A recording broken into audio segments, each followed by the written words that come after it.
Good day, all pet matters. Today, we're going to give some treats to our dog. And today treat is from Brit. Okay, we're going to test this treat to our dog. Okay, our dog is a 8-month-old Bichon male.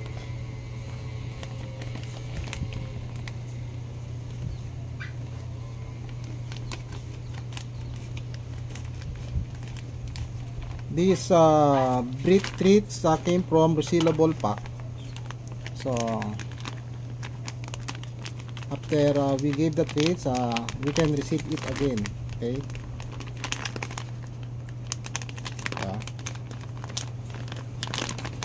Yeah. Oh, he smells it. Okay.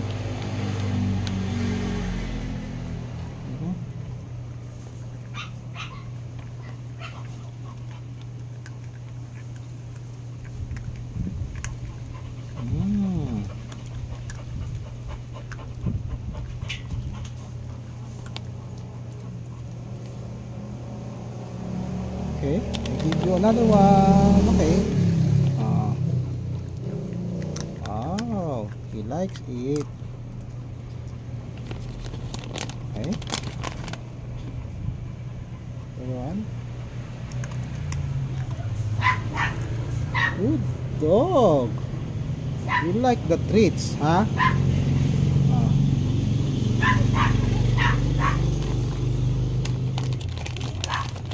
Not yet, not yet.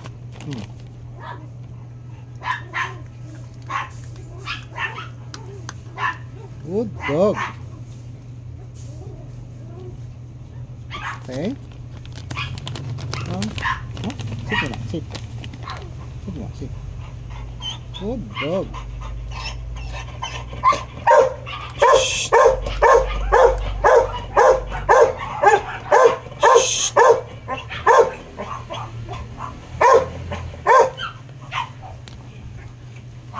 Sit. Sit. Sit. Huh?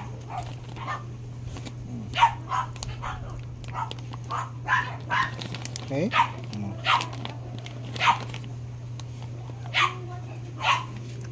Sit na, sit. Good boy. Okay.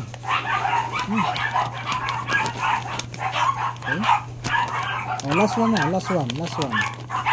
Last one. Wow, he likes big.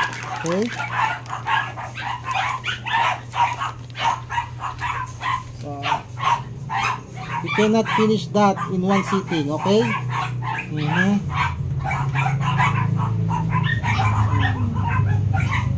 I will use that treat for him to train, especially in dog walking. One of these days, I will bring this dog in a mall so we can practice dog walking.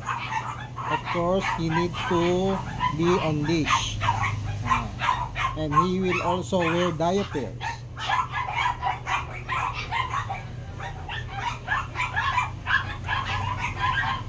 If you like this video, please give us a thumbs up and leave a comment, share and subscribe to my channel at All Pet Matters. Thank you very much for watching, and I'll see you again on our next video. Bye bye.